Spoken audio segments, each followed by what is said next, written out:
আসসালামু আলাইকুম রহমতুল্লাহি ওয়া বারাকাতুহু। পিওর খোরাক থেকে আমি সাইদুর রহমান ইউসুফ স্বাস্থ্য সেবায় আপনাদের জন্য বিভিন্ন পরামর্শ নিয়ে আসি।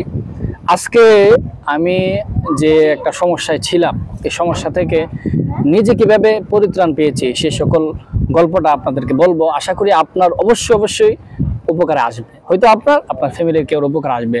গল্পটা হচ্ছে, দেখতে পাচ্ছেন আমার স্কিনে অনেক ক্ষত এখনো দেখা যাচ্ছে। একটা সময় আমার মুখে অনেক ক্ষত ছিল। এই ক্ষত কিভাবে আমি দূর করলাম?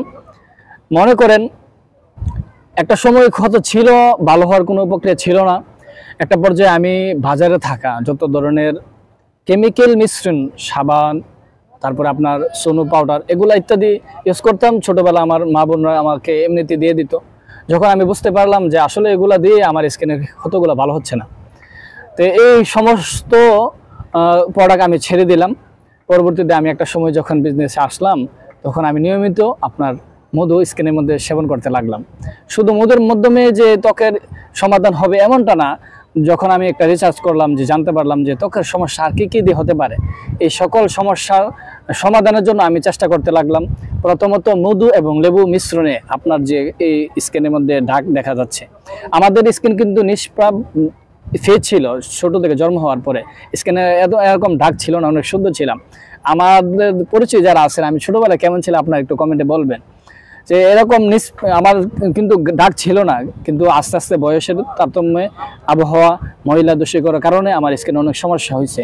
এই সমস্যা থেকে পরিত্রাণ পেয়েছি আমি। প্রথমত আপনার এগুলা কেমিক্যাল মিশ্রণে সাবান, বিভিন্ন ধরনের যে বাজারজাত পণ্য আমরা মুখে ইউজ করি, সেগুলা পরিত্রাণ করে আমি প্রথমত উপকার পাইছি। দ্বিতীয় উপকার পাইছি মধু ইউজ করে। তৃতীয় উপকার পাইছি রিসার্চের ফলে মধু এবং লেবুর রস মিশ্রণে আমার স্কিনে অনেক ক্ষত ছিল, এগুলো আস্তে আস্তে দূর হচ্ছে।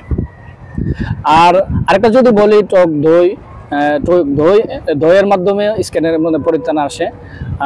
পাশাপাশি আপনার হলুদ, এটা ত্বকের উজ্জ্বলতা বাড়ায়, ইত্যাদি আরও মানে অনেক উপকারী বস্তু আছে, যেটা ন্যাচারালভাবে আপনি ঘরোয়াভাবে আপনার স্কিনে যে যত ধরনের ক্ষত আছে সে সকল কিছু দূর করতে পারবেন। আমি আরও বিস্তারিত রিচার্জ আপনাদের কমেন্টে বা আপনাদের অন্য একটা ভিডিওর মধ্যে নিয়ে আসবো ইনশাল্লাহ। আজকের এই ভিডিও দেখে আপনি কি উপকার পাইছেন বা কি অ্যাপ্লাই করার চেষ্টা করতেছেন, অবশ্যই কমেন্টে আমাকে জানাবেন। ভালো থাকবেন, আমাদের প্রিয় খোরাকের সাথে থাকবেন। আসসালামু আলাইকুম রহমতুল্লাহি ওয়া বারাকাতুহু।